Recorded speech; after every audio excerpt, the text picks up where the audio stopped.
everyone. This is Carson Grubaugh. Hi, I'm Sean Robinson. We're the Living the Line, and today we're going to be talking about one of the oddest comics history things I've ever encountered. There was a very interesting thing that happened back in 1983, I believe the date was. Carson, did you know that they've been bootleg comics before? Before they got uploaded onto the internet and bootleg digitally, there were actual print bootleg comics. That's right. So in April 1982, a little publisher by the name of Aardvark Vanaheim, which at the time, I say little publisher, they were selling something like 13,000 copies of Cerebus a month, 15,000, something like that, with making them the largest black and white Canadian publisher of comics at the time, and something like the second largest black and white book in North America. It was very, very large book. Cerebus was, really hitting its stride for the first time. And the first issue of Cerebus, which had only been sold through three different direct market things, three different distributors, so they'd only printed 2,000 copies of it, was an actual collector's item at that point. So I think that I'm trying to remember who was selling the Kitchener store, Now and Then Comics, was listing their copies of Cerebus #1 at $250 at that point. Which, oh wow, in 1982 money, $250 is a hell of a lot of money. So especially for a comic like that, and that's like pre like the whole Wizard price and things at thousands of dollars. Yeah, exactly. So this was the pure price for somebody that really wanted this thing, and by 82, it hadn't been reprinted either. So Dave and Denny were still doing the monthly book. They were putting out the Swords collections, but they had. So it was available in the Swords of Cerebus. Yeah. Although we'll get to some of the details of it, but basically, somebody came along and decided that there probably should be some more of them. The market would bear some more, some more supply.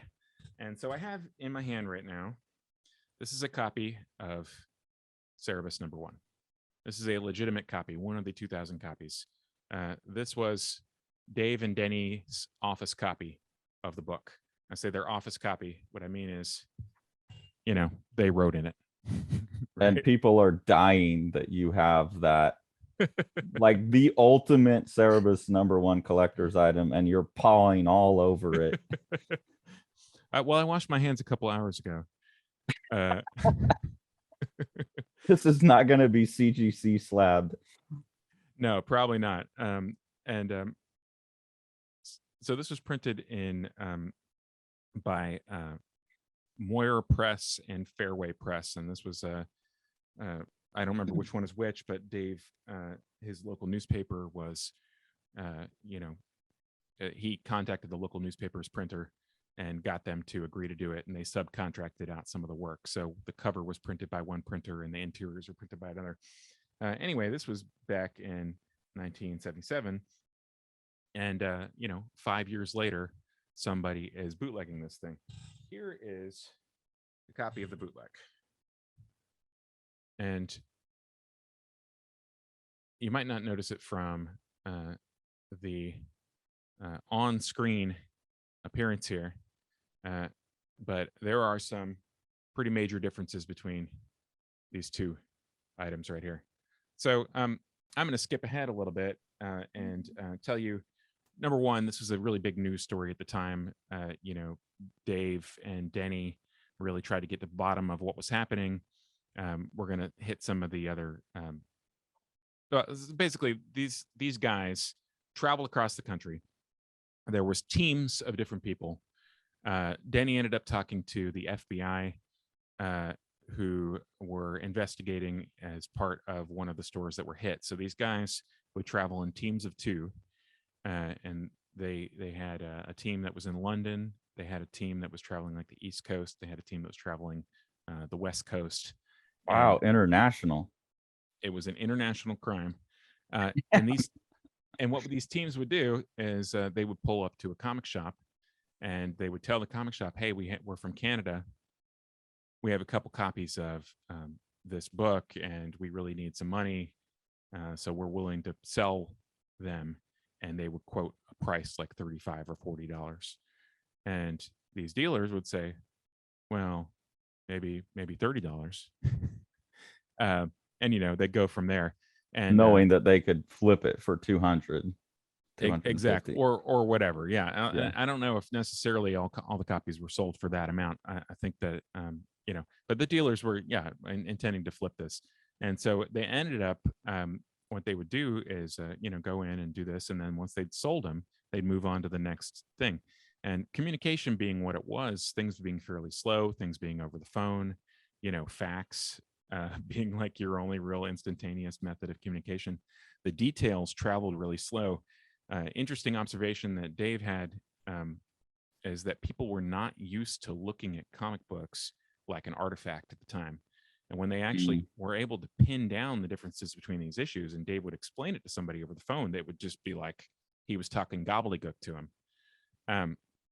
And so it made it a little harder for this to be caught early. And so the actual information that we have really comes from the stores that were able to actually figure out what was going on while they were doing it. And so there's one store in San Francisco where the owner basically thought something is not right about this, and he ran out in the parking lot and wrote down their license plate and got a photo of the guy getting into the car. And Wow. so when the FBI opened up an investigation, the FBI agents were able to use the license plate number and the photo of the guy to get an ID on one of the two guys. And we'll come back to that detail. Well, what's crazy to me is like they had to have paid to print these things. Yes. And it had to be printed well enough that it was like believable. Like how much money could they have actually, like this is a lot of effort for what seems like kind of peanuts to me. Well, it seems like peanuts to you because you're not doing the math right now. Let's just think about this. Like how many did they have to sell? Because you got to go to so many comic shops and you're only selling 2 or 3. That's like $30 a pop. Yeah, they weren't selling 2 or 3 though. They were selling 20 or 30 to one comic shop. Exactly. Okay. So the best guess is that they sold between 1,000 and 1,500 of these things, because they sold something like 450 in London alone. Jesus. And a lot of the shops that bought all these did not own up to it afterwards, because when they knew what had happened, it was like a shame that they did it. Like, they got caught having done this. They didn't figure it out. Like they, and so you think about that. We're talking at the minimum. I mean, if they really did sell 1,000, let's say the bottom. Let's say that they sold 1,000. I think it's probably closer to 2,000. But 1,000 for $30 a pop. Yeah, so 1,000 for $30 a pop, or $25 a pop. You're talking $25,000 in 1983 money. Yeah. And let's say that they had sold the whole run. Let's say they did 2,000, right? Yeah. I mean, you're talking $40,000 or $50,000. That's nuts. Bootleg comics. Well, and so there's one other dealer that was also one of these other guys that was also caught in Detroit, and that'll also be specifically interesting as we go here. Anyway, well, and the funny thing is now, like, this has to be a collectible item of its own. Anyways, let's look at the evidence. Yeah. So I put together this document for the Cerebus #1 Kickstarter. Dagan James, who's the person who was in front of that Kickstarter, had this great idea that why don't we make a history of this? And so he asked Margaret, Cerebus superfan Margaret, hey Margaret, and Matt Dow, hey Dow, hey Matt, to compile all of the documents that were around at the time, all of the different press things, and basically anything that they could. And then Dave had his assistant Raleigh scan all of the things that he kept from the time. And we're going to take a look at some of those things. And so I put together this publication. I did the design, and as part of it, I wrote a forensic analysis of the difference between the counterfeit and the real thing, and try to see what type of conclusions I could come to based on that. So if you would skip ahead a little bit. How far you want me to go? Yeah, so this first thing here is fairly interesting. So this is a West Side Comics, a New York comic store that is admitting in print that they got had and are inviting you to buy copies of the bootleg. Which is exactly what I'm talking about. They're like, hey, they need to recoup their money, but also like, hey, this is its own collectible. Be the first to own a bogus Cerebus. Like now it's only $30. Yeah, I only have 30 copies left. Yeah. Jesus Christ. Like that's the collector thing right there. That's so hilarious to me. Okay. Yeah, let's skip ahead to the next. So here's one of the things, if you're actually interested in telling them apart, if you flip to page 7 or 8 of the book in question, and this is one of the reasons that it was so hard for people to identify it at first, because you have to have an original to really know what you're talking about, to be able to compare them. But my first conclusion after looking at both of these together was that whoever printed this did not have the negatives to the original Cerebus #1, which anybody who's read my essay to the restored one would not be surprised by this, because as I was restoring the book, I found out, neither did Dave and Denny. Which is not surprising if you think about the circumstances under which the first issue was printed. Basically, there was never a reprint of the first issue that is from the original negative. Every reprint after the first issue was always done from somebody taking negative, basically shooting pages of the printed comic. And so on this particular page, you can see on the top, you can see the original there.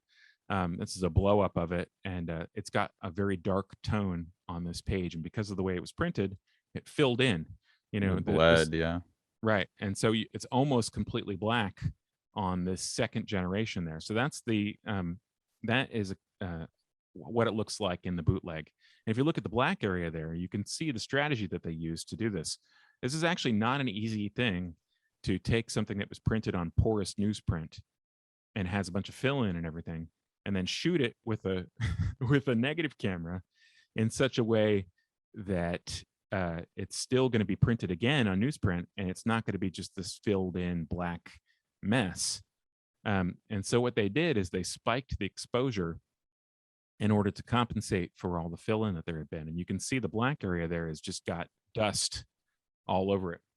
Well, that's like paper fiber too, right? Like just like the light hitting the paper fiber. Is that what some of that is? Yeah. And so basically, like if you imagine with a process, they're spiking the exposure, they're lightening it up. And so all of those tiny little grains of noise in the black from it being printed on fibrous newsprint is exaggerated and enlarged by the spiked exposure. And at this time, there's not scanners, so they're like straight up using a darkroom camera. Yeah. And going page by page. Page by page. And this was undoubtedly, no doubt whatsoever, done at a professional facility. You had to know what you're doing, yeah. Yeah, this was done by a professional working with professional equipment. And this is the worst, reproduced page of the book. For the most part, like, if you're not paying attention to the duskiness of the black, you might not notice it in a side-by-side comparison looking at the original. And the crazy thing is, going back to the Cerebus 1 and 2 that we just did, this is about what Cerebus looks like on this page in my 10th edition reprint of the book, right? Too, right? He fills in the black. So it's that's also kind of... Yeah, no, the bootleg basically looks slightly better than the official reprints. 10 iterations down, yeah. Right. Wow. And if you go to the next page of the thing here, you can see now this is a little bit slightly different. So for the cover, it really is possible they had access to something they shouldn't have for the line art, because the line art is an exact reproduction of the cover, and it actually has details that my copy doesn't have. If you see on the left there, that's the original. It's got a fairly on the left, it's got a fairly dark 40% tone, and you can see there's a lack of detail in like the snout area and like the eye, like the zippering of the tone, where Dave put 2 strokes down and then there's tone on Like it. right here, there's actually more detail visible Right. in the And that's the snout, and exactly. the line right here. And also And, like right here, you can see a very tiny like scratch of the pin on the outside of the eye. right. Yeah. So the thing is, I've compared it. I've got a scan of the original art. It lines up dot for dot. So if they did shoot this particular cover from a from a print copy, then their print copy is significantly better than the one that I have, which is possible And because the red is different here too. yeah. So the red they did not have. They had to recreate the red completely, and that is what gives us the most obvious ways to tell a bootleg from a legitimate one. If you look on the right hand side But there, it's funny because they're mimicking. There yep, is a little bit of a hiccup here, and they mimic that. They just mimic it bigger. right. Well, Like that's how precise they're being. yeah, That's nuts. they were off register on their red. So if you look at the lower image there, do you see that Dave did his color separation on an acetate as an overlay on his artwork, and so all this color separation was done by hand. You see that pen stroke right there? So it's basically like a big blob brush stroke to fill in that red that you're on. Right He would here. have done this on another sheet of paper, right? Oh, like The this big blob right here. Exactly. But if you look over on the bootleg to the right, it's actually trapped completely. That's completely red across that entire thing. And because of that, because they were off register, there's actually a little halo happening around it. So that goes for the entire first cover. So they recreated Like this thing. it's right here too. Yeah. Yep. But the worst thing that they did in terms of the fidelity is they didn't know the color. They didn't know which color to use. And so the original Cerebus is printed with what's called a warm red. And that's the name of a Pantone color.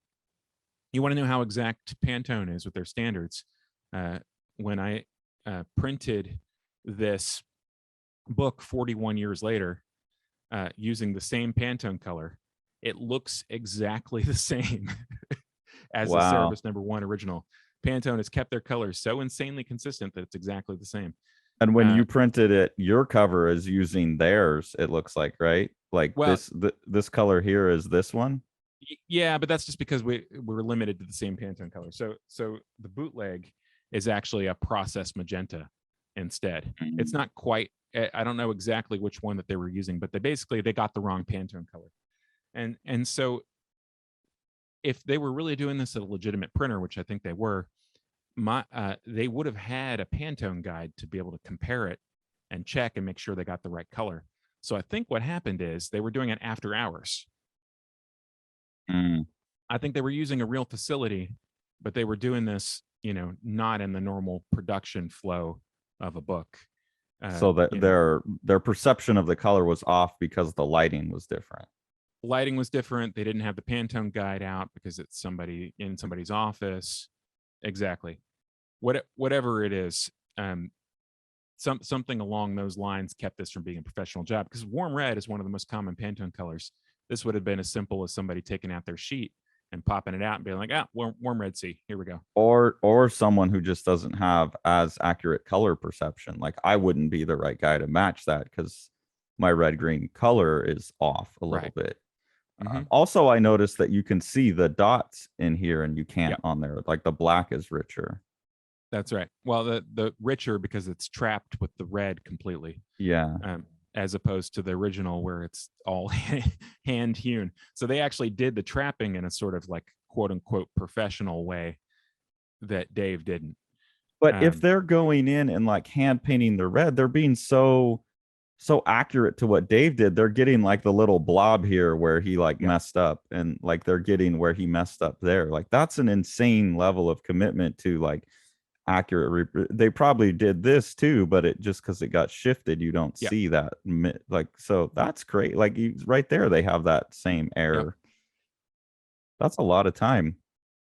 It really is. And yeah, so my conclusion, minus any actual information, uh, which I have now, was this was done by a retailer or a publisher, somebody who already had a team in place and already had procedures for these kinds of things, and somebody who knew somebody and had a relationship with somebody at a professional printer who could do a job after hours. And was fairly observant Yeah. like that. So it's weird to me that being that observant that you like perfectly recreate that little hiccup there by hand, that you're not paying attention to these things. Yeah, that's an interesting one. I don't, once again, maybe that's the lighting conditions that they were working in. Yeah, interesting. Okay, so where do we go from here then in terms Yeah, of so let's like, take a look at the historic things. These are Denny's notes after her FBI phone call, her first FBI phone call.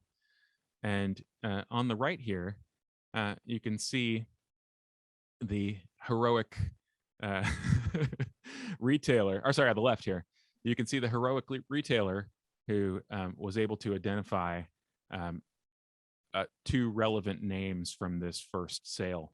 So it says busted in Denny's handwriting. And she's got the name of somebody. I'm not going to say the name out loud. yeah, You can read it yourself. I'm going to go ahead and tell you that if you Google this person, this is a very, very uncommon last name, which makes me think that she might have spelled it incorrectly. She might have applied like a French spelling to a yeah, Spanish name. Um, being from anyway, Canada. yeah. So the last name there is not probably not correct, but you can see that she has the names of the place, the person who took the photo, the agents that she talked to at the FBI, and the basic response from the FBI was, "Well, this is really interesting, but we're not sure it's totally a crime or that you have standing, as in that you'd be able to prosecute these people because what they're doing is misrepresenting a historic good. Denny and Dave's like stake in it would be, hey, this person has printed our $1 comic. In other words, like it's like an intellectual property violation instead of a bootleg crime. Does that make sense? Yeah, The FBI. because they're not really selling their $1 comic anymore. That's right. Like it that's a weird thing about the comics aftermarket. And when we talk about, like we were talking to Brandon about internet piracy, is like anytime someone goes and resells a comic, none of that's coming to the creator. So it's always weird to me when creators are so freaked out about things going around online, especially if it's something that's sold out. You're not making money. Like when I go to Second and Charles and buy used comic books, that doesn't go back to the creator in any way, shape, or form. Well, Um, I mean, you could make the argument that you're taking it off the market and making the demand for it higher, which might increase the likelihood of printing another yeah. printing Oh, of it. likelihood of a second print. Yeah. Right. But it is a weird thing in comics that's applying here as well, where it's a little less obvious how it's directly hurting someone who's no longer selling that product Yeah. anyways, or who could only sell it. If they did reprint it, Dave couldn't sell it for $250. He could still Right. only sell it for the Right. dollar or two Well, dollars. Yeah. well, keep that thought in your head as we develop this here. Yeah. So yeah, that was the basic thought that the FBI agents that they talked to have. Well, this is interesting, but you know, and what would be your standing for that? On the right there, by the way, is Dave and Denny's Betamax uh, VCR.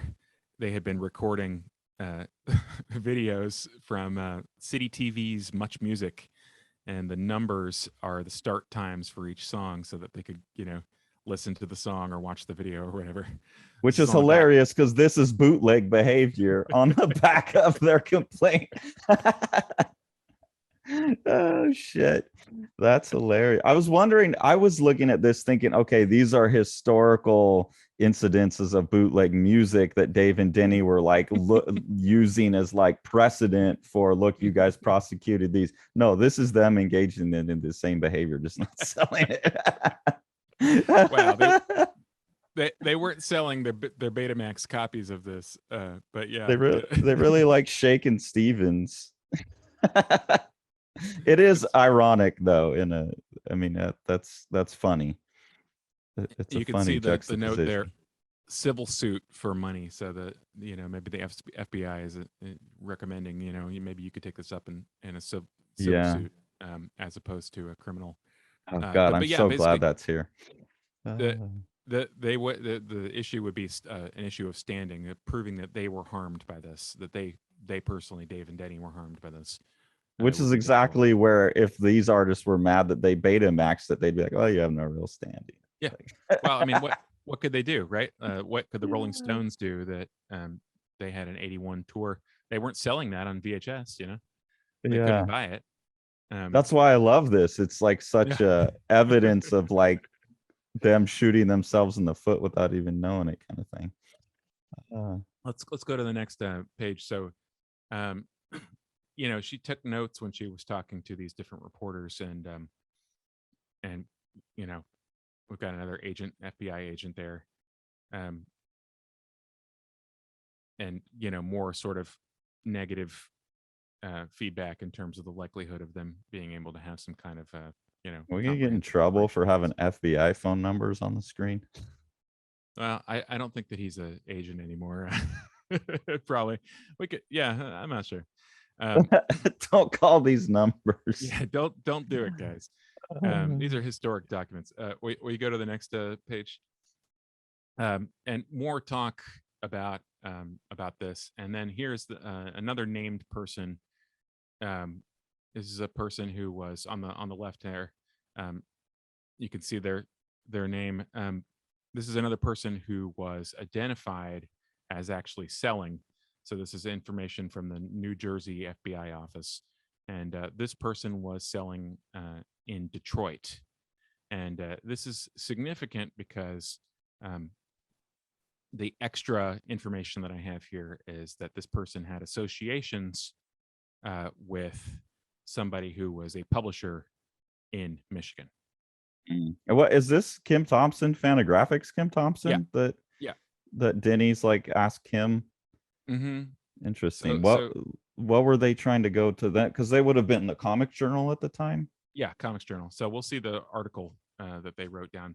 And okay, Comics Journal so actually see if they can help by getting the information out. Okay. Exactly. And the Comics Journal actually identifies this person, the less somebody think that I'm pulling out poor Steve Szabo, putting his information out on the internet for having sold bootleg comics. He was actually identified by name. He's the only person who was identified by name in one of the press articles, but they misspelled his name.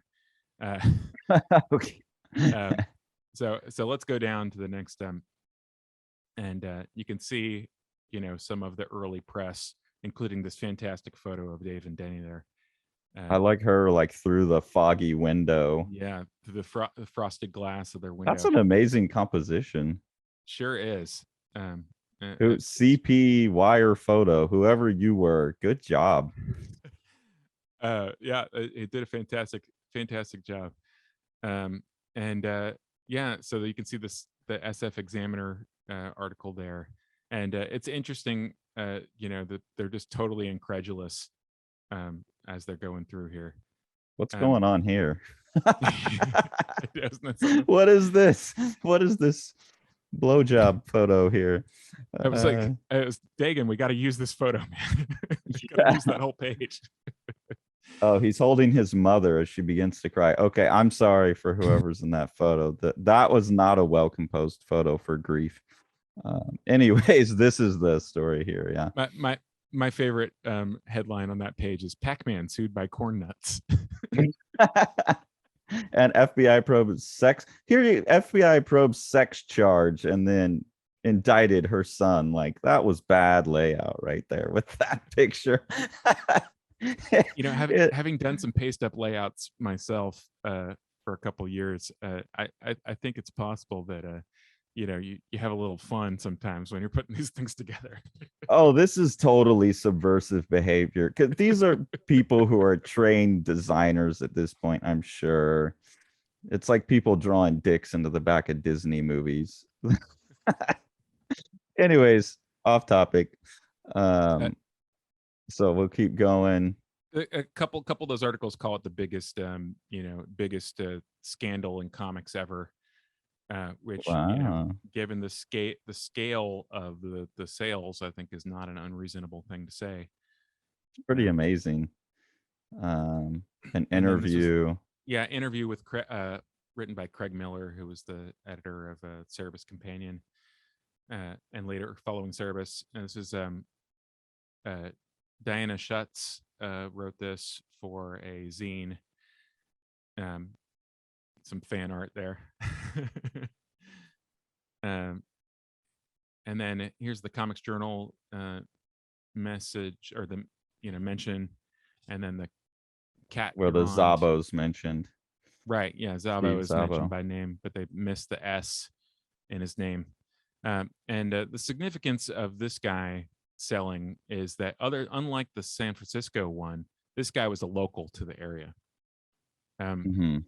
So this person was local to Detroit, where he was selling. He lived in the Michigan era, So which is going to be, the thought is this was the center of it. well, I mean, that was my inclination as I was reading this. Because When I can tell you from having lived in Detroit for 4 years that it's 15 minutes away from Windsor across the bridge, and that's about an hour away from where Dave is at. That's right. So, like the thought that maybe they were getting a hold of the negatives for the cover or something like that, like Right. the locality of it makes sense to me. Mm-hmm. Yeah, I wonder about that. I mean, it's also possible that there's something that I'm unaware of that reprinted the line art for the cover separately. Yeah. But it also could just be simpler that there was, you know, some copies are smudged or smeared, Yeah. and they had a better one. But yeah, so all this press came out, you know, roughly at the same time, and you know, this is sort of Denny's public statements from the inside of Cerebus, number 38 and number 41, or maybe it's Oh, there's the 36. better version of that photo. And you can see now a year later. So we're gonna have to blur the bottom there. Where? We'll just put something over that entire thing. Over what? This Yeah. whole thing here? Yep. Okay. So you can see a year later, Denny's note from the publisher, their circulation is up 22,000. So this actually probably, in my estimation, had a material, along with the improvement of the book and everything, and Dave's increasing ambition as an artist.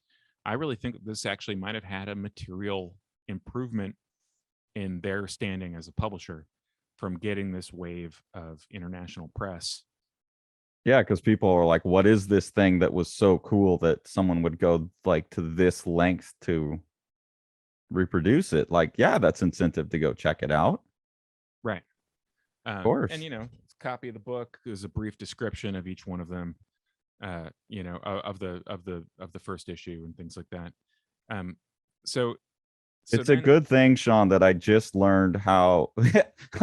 Here's another Formalism Friday preview. It's a good thing I just learned how to put a black box over thing last night when I was editing, because Brandon gave us a really nice ass shot in one of the Formalism Fridays, and he was displaying a lot of cake on camera.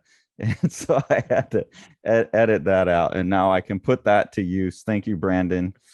He knows this, by the way. We were joking about it earlier today, and he agrees. He can't give away such valuable goods for free. Check out his Patreon. Yeah. So now I have Brandon's the skills. Now I have the skills to.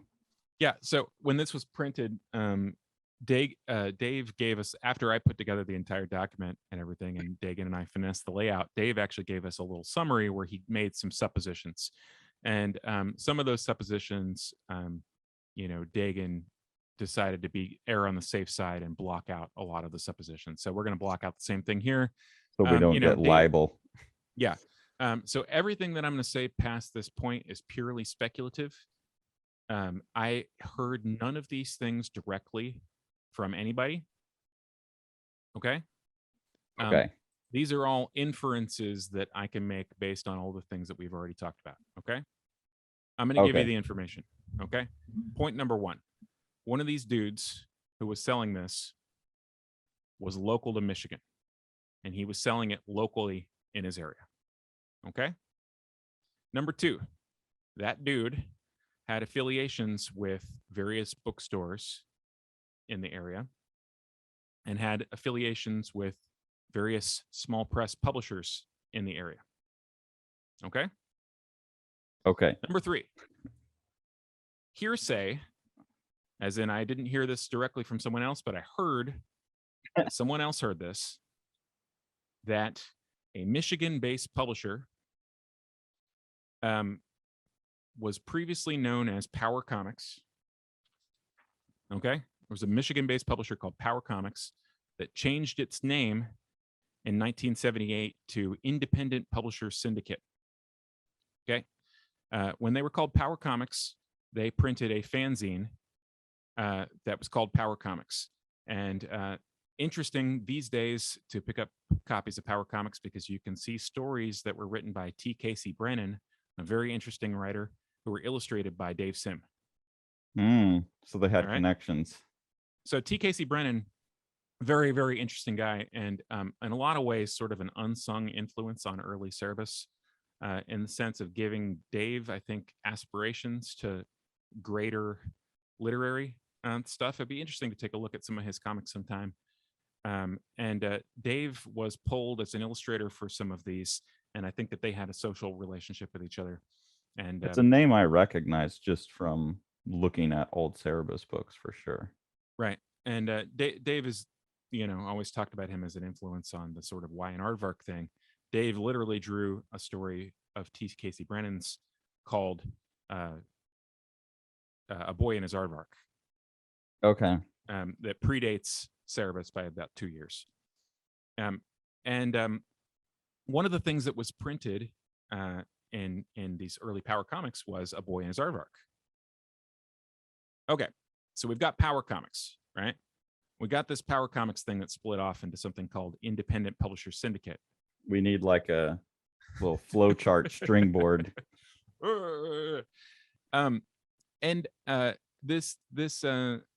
This renamed thing that only has one of the two principals now, right? Ended up putting out something called Fantasy Quarterly #1. Okay, Fantasy Quarterly #1 featured 2 stories. One of them, Elf Quest, the first appearance of Elf Quest, right? Second one was a inventory book of something that Dave and T. Casey Brennan had sold to Power Comics previously. Like, you can publish this, right? And it was something called Doorway to the Gods. And so these 2 things were in this book called Fantasy Quarterly. Well, Fantasy Quarterly comes out. Richard Peeney and Wendy Peeney decide, hey, we're going to make this ElfQuest thing. We are going to really do this, right? We're going to self-publish it. They found their own company to do it. And Richard Peeney tells Fantasy Quarterly, that's it. Don't do reprints of my book. What I've heard secondhand, I don't know if this is true or not, is that there are many reprintings of Fantasy Quarterly #1 that were not labeled as reprintings. Oh, to like capitalize on the ElfQuest. Okay. What I've heard is that book has been bootlegged. Okay. And what I've heard is that book has been bootlegged perfectly, not in the way that we're talking about right now. Perfectly, as in it is indistinguishable from the original. What that would suggest to me, if somebody was able to perfectly bootleg a book in 1982, would be that that person had the negatives.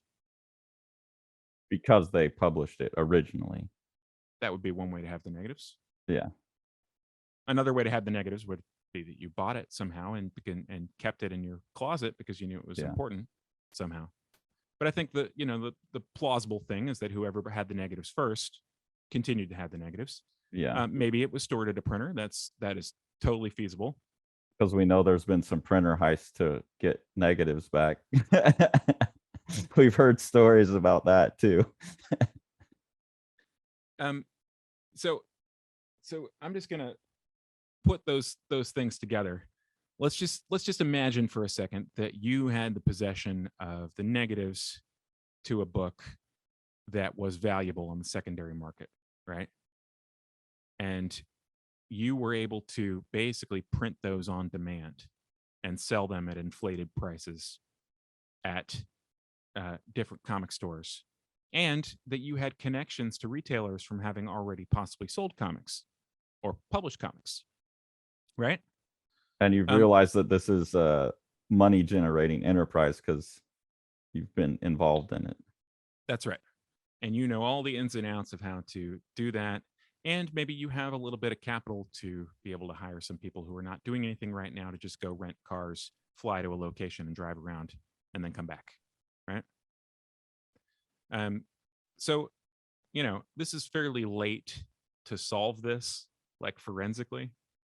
We're not going to take fingerprints and stuff.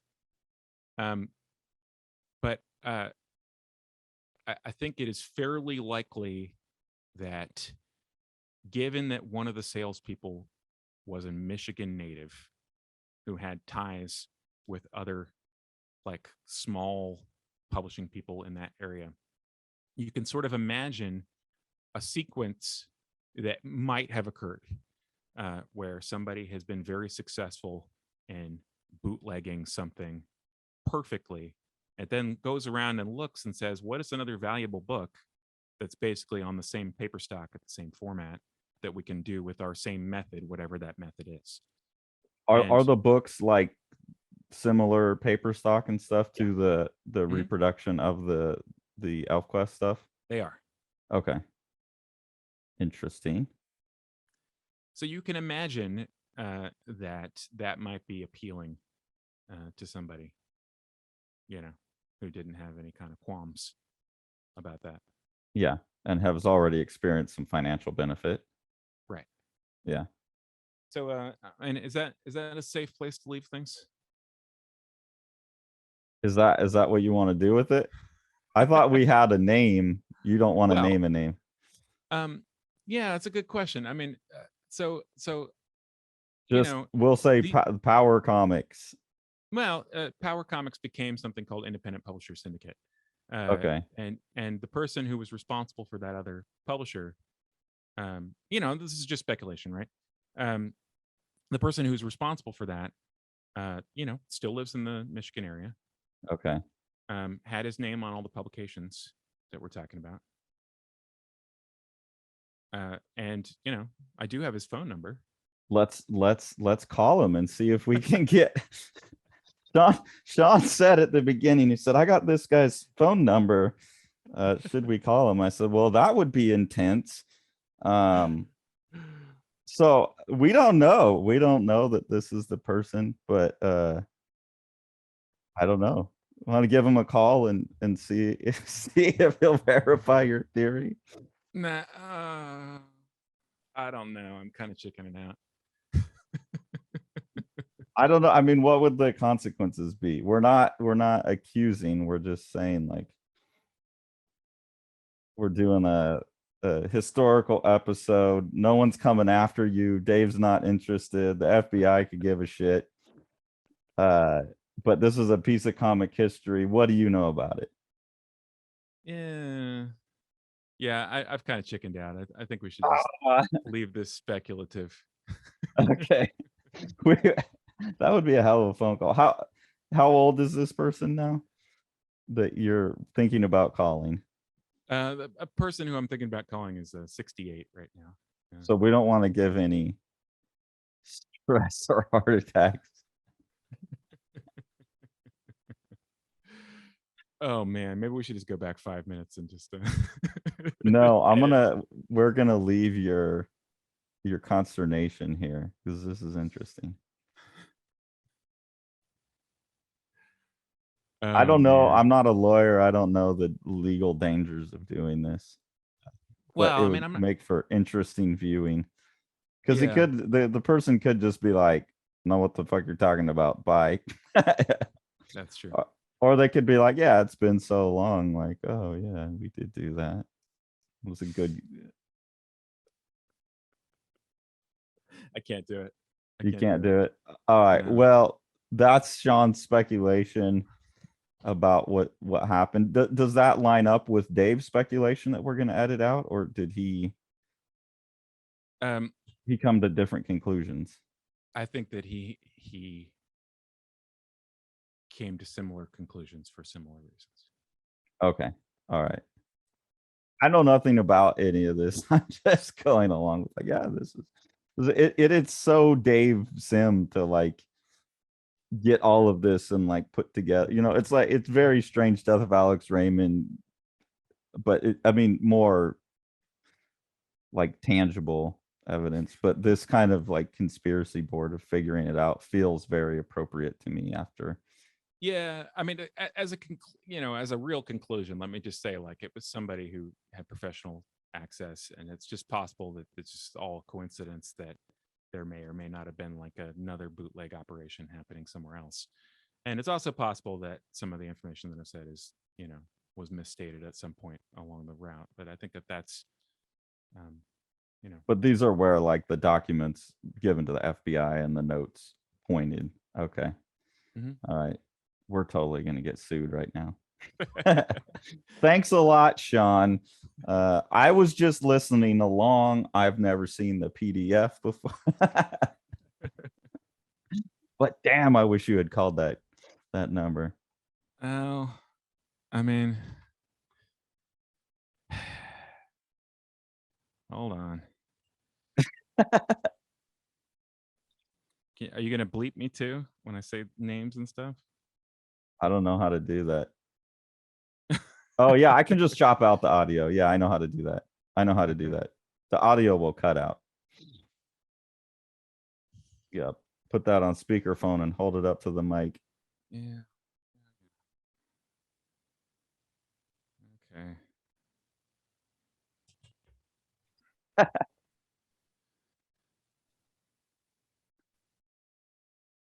Just we're interested fans Yeah. who have done research, and this is our conclusion.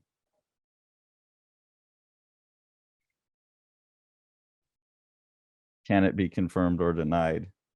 Or do you have any information to add to the story?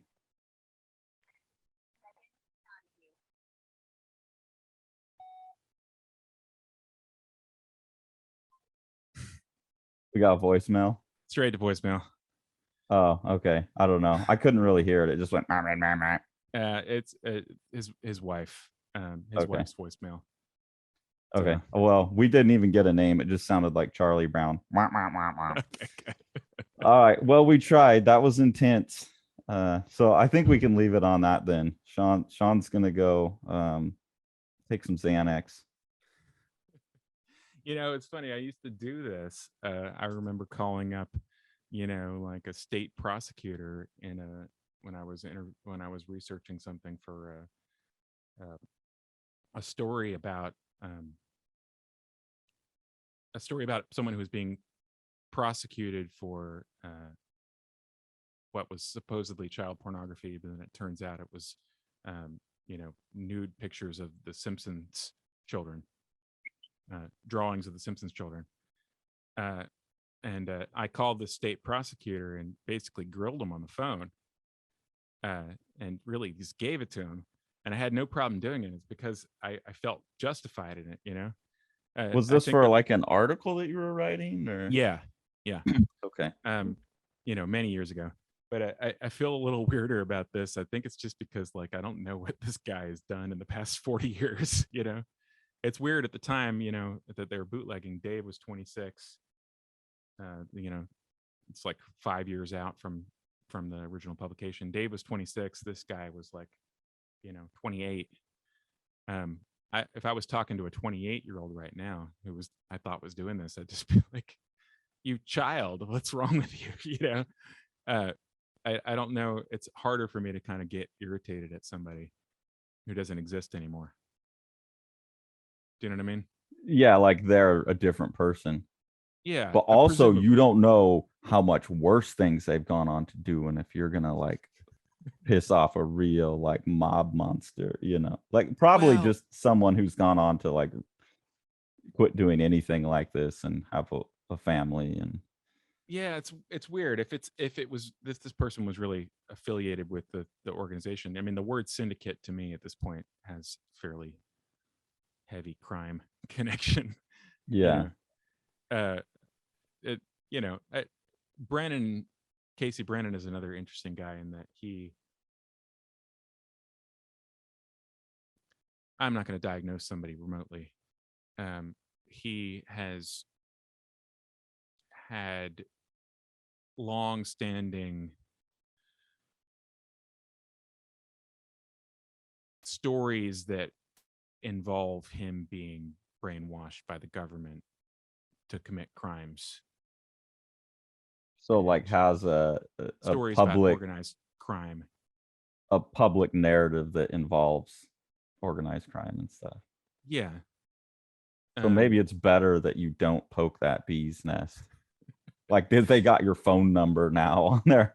Who's this guy who called me knowing about what else does he know? In fact, maybe it's better that we just bleep out the names of all the comics things that I said. Well, I mean, that whole thing is in print too. So, well, no, we bleeped out all of the we put black bars over all of the names of the the thing at the publishers. end. No, we'll leave the publications in there. That's Yeah. fine. Because that's like on the record that, well, not on the record. You heard that this happened. I heard from someone who heard. Okay. I'm not identifying anybody in particular because this person wasn't necessarily telling me. I've talked to lots of people. Okay. So we've heard that they did the thing with ElfQuest. I have heard that Fantasy Quarterly has been bootlegged and that they're indistinguishable from the originals. Okay. All right. Well, we'll leave it at that because Sean's sweating. Thanks for joining us on this episode that Sean, by the end of it, is completely regretting. How did you know? We go back. We got to just cut out the last half, and I'm gonna be cool. No, there's no episode without the last half. You promised in the last Cerebus video that we have the goods. I made certain things that were false. I said certain things that were false before. No. Okay. All right.